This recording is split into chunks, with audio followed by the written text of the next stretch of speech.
কল্পনা করুন সেই মুহূর্তটির কথা, যেই মুহূর্তটি আমাদের প্রত্যেকের জীবনেই আসবে, পৃথিবীর প্রতিটি প্রাণের জীবনেই আসবে। চারপাশের কোলাহল ধীরে ধীরে স্তিমিত হয়ে আসছে, বুকের ভেতরটা কেমন যেন খালি লাগছে, শ্বাস নিতে কষ্ট হচ্ছে, খুবই কষ্ট, চোখের পাতাগুলো ভারী হয়ে আসছে। আপনি চাইছেন প্রিয়জনদের শেষবারের মতো কিছু বলতে, কিন্তু জিহ্বা যে আর নড়ছে না, শরীরটা ধীরে ধীরে পায়ের দিক থেকে অবশ হয়ে আসছে। এটি হচ্ছে সাকারাতুল মাউত, মৃত্যুর যন্ত্রণা। ঠিক তখনই আপনার চোখের সামনের দৃশ্যপট বদলে যেতে শুরু করে। আপনার চোখের সামনে থেকে দুনিয়ার পর্দা সরে যাবে। আপনি এখন আর ডাক্তারকে দেখছেন না, পরিবারের কান্না আপনার কানে অস্পষ্ট হয়ে গেছে। আপনি এখন যা দেখছেন তা জীবিত কোনো মানুষের দেখার ক্ষমতা নেই। আপনি দেখতে পাচ্ছেন আসমান থেকে একে একে ফেরেশতারা নেমে আসছেন। যদি আপনি ঈমানদার ও নেককার হন, তবে তাদের চেহারা হবে সূর্যের মতো উজ্জ্বল, তাদের হাতে থাকবে জান্নাতের রেশমি কাপড় ও সুগন্ধি। আর যদি আপনি পাপিষ্ঠ হন, তবে তাদের চেহারা হবে খুবই অস্বাভাবিক, কয়লার মতো কালো, খুবই ভয়ানক, এতটা ভয়ানক যেই ভয়ানক চেহারা আপনি আপনার জীবনে আর কখনোই দেখেননি। তাদের হাতে থাকবে জাহান্নামের দুর্গন্ধযুক্ত চট। তারা ঠিক আপনার দৃষ্টিসীমার শেষ প্রান্তে সারি বেঁধে দাঁড়াবে। আর তারপর সেই চূড়ান্ত মুহূর্ত, তখনই আপনার শিয়রের কাছে এসে বসবেন, যাকে দেখে পৃথিবীর মহান মহান রাজা বাদশাহ, পৃথিবীর বিশাল বিশাল শক্তিধর সকলের সারা জীবনের সমস্ত সাহস নিমিষেই মিলিয়ে যায়। আর তিনি হলেন মালাকুল মাউত, হজরত আজরাইল আলাইহিসসালাম।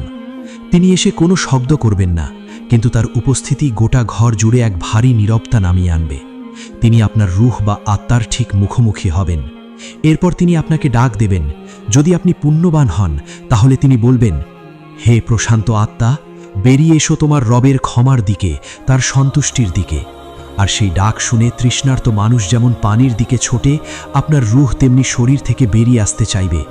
কিন্তু যদি আপনি অবাধ্য হন, তাহলে তিনি হুঙ্কার দিয়ে বলবেন, হে পাপিষ্ঠ আত্মা, বেরিয়ে এসো আল্লাহর ক্রোধ ও শাস্তির দিকে।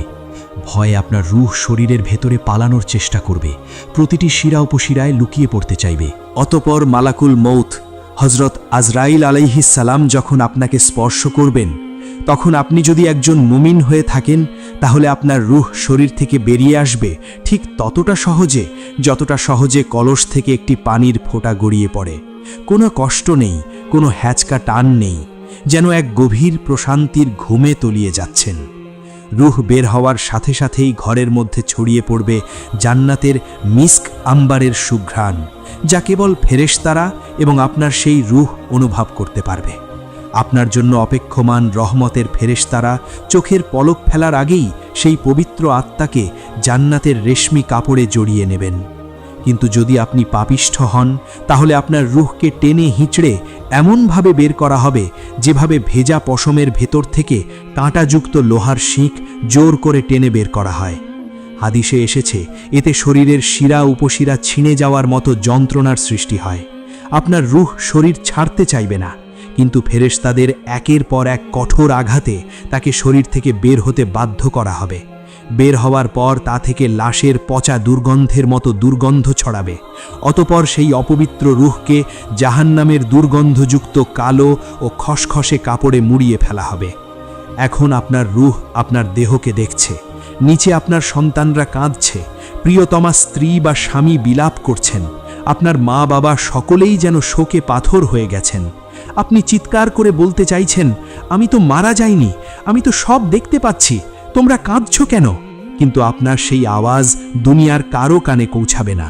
মানুষের জগৎ আর আপনার জগতের মাঝখানে এখন এক অদৃশ্য দেওয়াল তৈরি হয়ে গেছে। ফেরেশতাদের একটি দল আপনাকে নিয়ে আকাশের দিকে উড়াল দেবে। পথে আসমানের ফেরেশতারা জিজ্ঞেস করবেন, কে এই ব্যক্তি, কার রূহ এটি?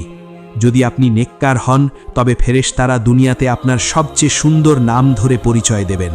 বলবেন, ইনি হলেন অমুকের সন্তান অমুক। আকাশের দরজাগুলো আপনার জন্য আনন্দের সাথে খুলে দেওয়া হবে। প্রতিটি আসমানের ফেরেশতারা আপনাকে অভ্যর্থনা জানাবে। কিন্তু যদি আপনি দুর্ভাগা হন, যদি আপনি আপনার রবের অবাধ্য বান্দা হন, তবে ফেরেশতারা আপনার সবচেয়ে ঘৃণিত ও খারাপ নামটি উল্লেখ করবেন।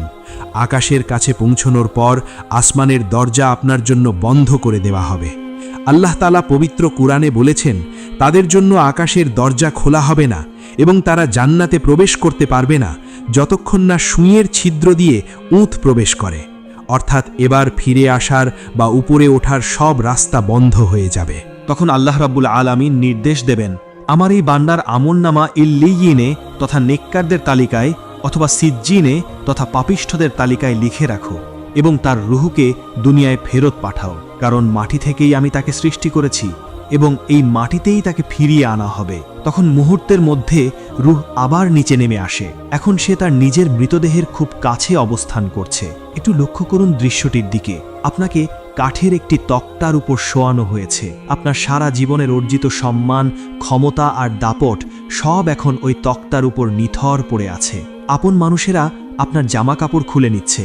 যেই শরীরটাতে একটু আঁচড় লাগলে আপনি অস্থির হয়ে যেতেন, আজ সেই শরীরটাকে অন্যরা উল্টে পাল্টে ধৌত করছে। গরম পানি না ঠান্ডা পানি তা বলার ক্ষমতাও আজ আপনার নেই।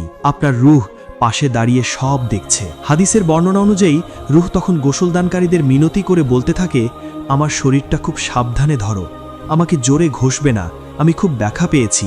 কিন্তু হায়, সেই আর্তনাদ কেউ শুনতে পায় না। অতঃপর গোসল শেষে আপনাকে এখন 3টি সাদা কাপড়ে মোড়ানো হয়েছে। দুনিয়ার সব রঙিন পোশাক আলমারিতেই পড়ে রইল। আপনার সাথে যাচ্ছে শুধু পকেটবিহীন এই সাদা কাফন। আত্মীয় স্বজন, বন্ধু বান্ধব সবাই মিলে আপনাকে কাঁধে তুলে নিল।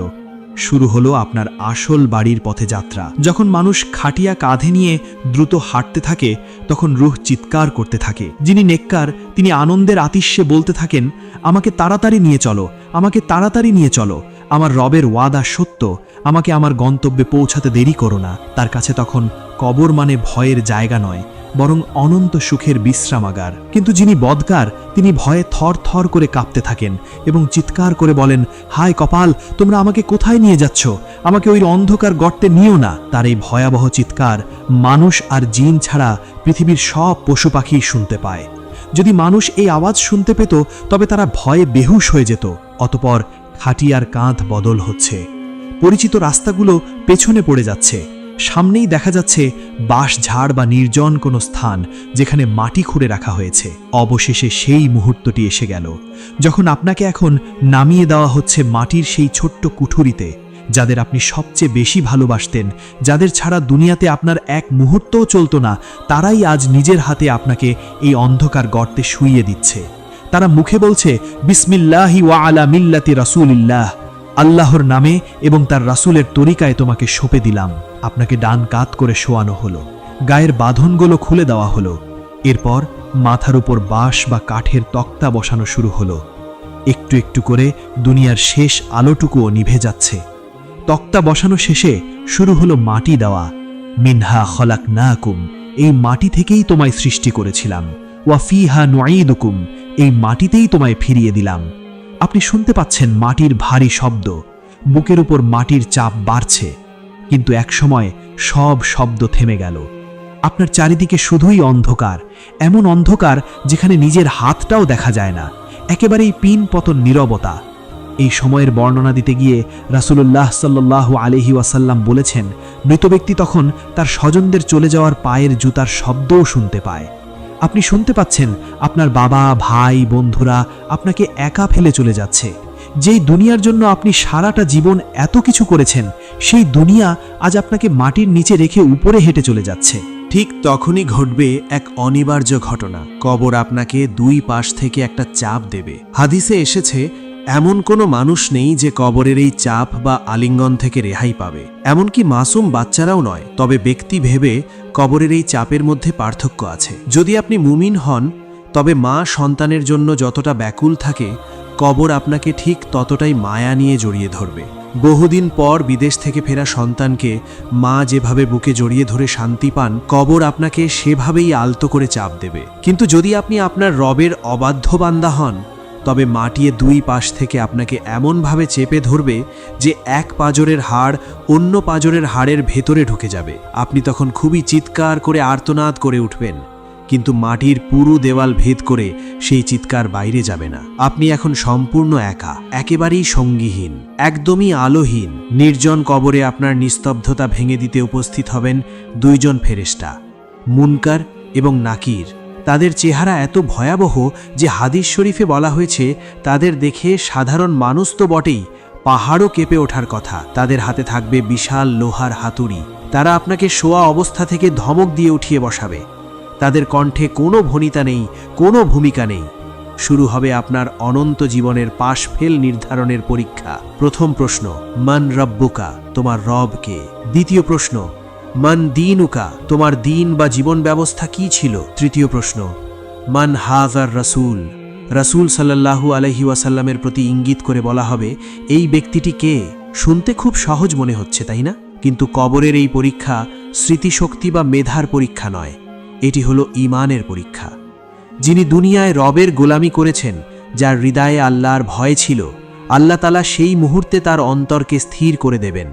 তার জিহ্বা কোনো জড়তা ছাড়াই পরম শান্তিতে বলে উঠবে, রব্বি আল্লাহ, আমার রব আল্লাহ। দিন ইয়াল ইসলাম, আমার দিন ইসলাম। আর রসুলের চেহারা মোবারক দেখা মাত্রই তিনি চিনে ফেলবেন, ভালোবাসায় সিক্ত হয়ে বলবেন, ইনি তো রসুল আল্লাহর, হজরত মুহাম্মদ সাল্লাল্লাহু আলাইহি ওয়াসাল্লাম।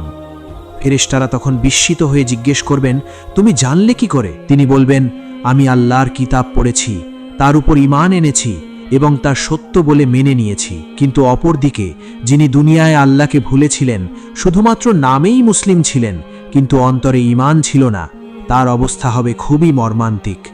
তাকে যখন জিজ্ঞেস করা হবে, তোমার রব কে? সে তোতলানো শুরু করবে, ভয়ে তার জিহ্বা আটকে যাবে। সে বলবে, হা হা লা আদ্রি, হায় হায়, আমি তো জানি না। মানুষকে যা বলতে শুনতাম আমিও তাই বলতাম। সে উত্তর দিতে চাইবে, দুনিয়ার মুখস্থ বিদ্যা কাজে লাগাতে চাইবে, কিন্তু তার মুখ দিয়ে কোনো শব্দ বের হবে না, কারণ এখানে জবান কথা বলে না, কথা বলে আপনার সারা জীবনের আমল। এভাবে সে পরপর 3টি প্রশ্নেরই জবাব দিতে অক্ষম হবে। এমনকি তার সামনে রাসূল সাল্লাল্লাহু আলাইহি ওয়াসাল্লামের অবয়ব দেখানো হলেও সে তাকে চিনতেও পারবে না।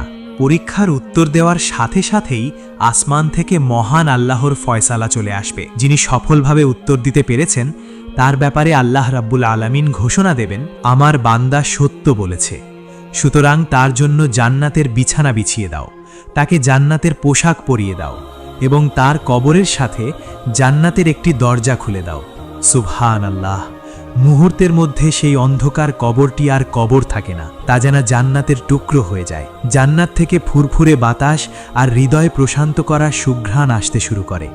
কবরের সংকীর্ণ দেওয়ালগুলো দূরে সরতে থাকে, এতটাই দূরে সরে যায় যে দৃষ্টির সীমা যত দূর যায়, কবর তত দূর প্রশস্ত হয়ে যায়।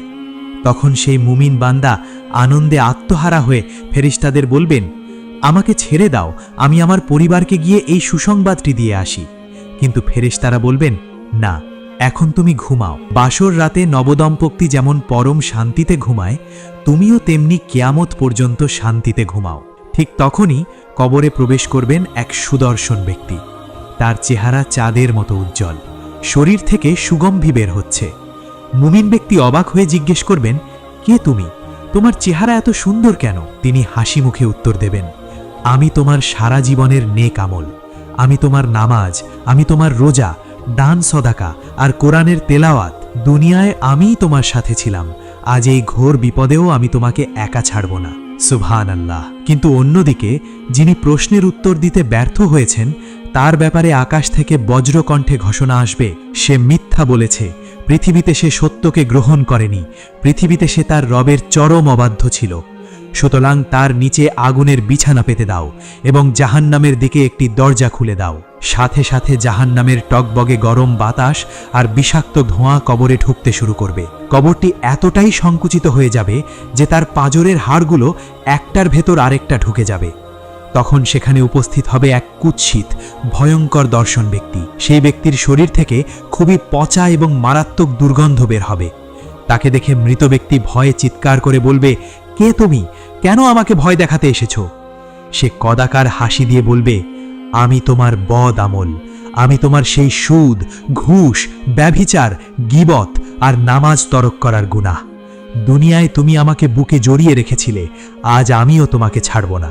অতঃপর শুরু হলো এক দীর্ঘ অপেক্ষার প্রহর। একে বলা হয় আলমে বারজাখ, দুই জগতের মধ্যবর্তী এক পর্দা। কিয়ামতের শিঙায় ফুট দেওয়ার আগ পর্যন্ত সবাইকে এই জগতেই অবস্থান করতে হবে। কিন্তু এই অপেক্ষা সবার জন্য এক নয়।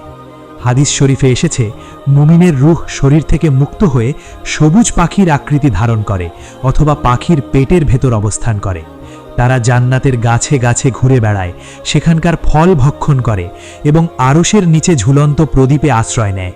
একবার চিন্তা করুন, কিছুক্ষণ আগেই যেই মানুষটি দুনিয়ার হাসপাতালের বিছানায় যন্ত্রণায় কাতরাচ্ছিলেন, এখন তিনি জান্নাতের বাগানে পরম স্বাধীনতায় ঘুরে বেড়াচ্ছেন।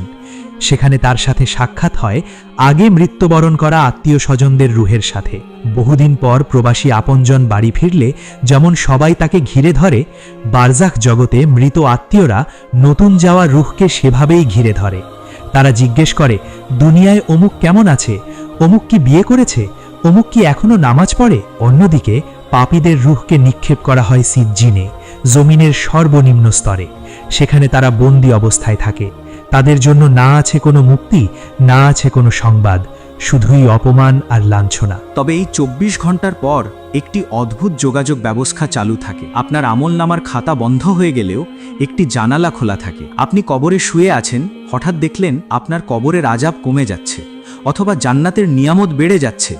আপনি অবাক হয়ে ফেরেশতাদের জিজ্ঞেস করবেন, আমার তো সব আমল বন্ধ, তাহলে এগুলো কোথা থেকে আসছে? তখন ফেরেশতারা বলবেন, দুনিয়ায় তোমার রেখে যাওয়া নেক সন্তান তোমার জন্য হাত তুলে দোয়া করেছে, অথবা তোমার সাদাকায়ে জারিয়া, যেই মসজিদ, মাদ্রাসা বা এতিমখানা তুমি বানিয়েছিলে, তার সওয়াব পার্সেলের মতো তোমার কাছে পৌঁছে যাচ্ছে। তবে পাপীদের ক্ষেত্রে এর ঠিক উল্টো চিত্রও আছে। কিছু মানুষ কবরে শুয়ে দেখবে তাদের শাস্তির আগুন দাউ দাউ করে বাড়ছে। কেন? কারণ দুনিয়ায় তারা এমন কোনো পাপের প্রথা চালু করে এসেছিল, অশ্লীল ভিডিও, খারাপ লেখা বা শিরকের আস্তানা, যা মানুষ এখনও দেখছে বা করছে। যতজন মানুষ ওই পাপে লিপ্ত হচ্ছে, তার ভাগ কবরে শুয়ে থাকা ওই ব্যক্তির আমলনামায় জমা হচ্ছে। অতঃপর এভাবেই সময় যেতে যেতে কবরের প্রথম রাত পার হয়ে সকাল হবে, দুনিয়ায় সূর্য উঠবে, মানুষ আপনাকে ভুলে কাজে লেগে যাবে। কিন্তু আপনার জন্য আর কোনো সূর্য উঠবে না, অপেক্ষা শুধুই মহাপ্রলয়ে বা কিয়ামতের। এভাবেই কেটে যাবে কবরের প্রথম 24 ঘন্টা। তারপর দিন, মাস, বছর, শতাব্দী। পৃথিবীতে আপনার নাম ফলকটিও হয়তো মুছে যাবে।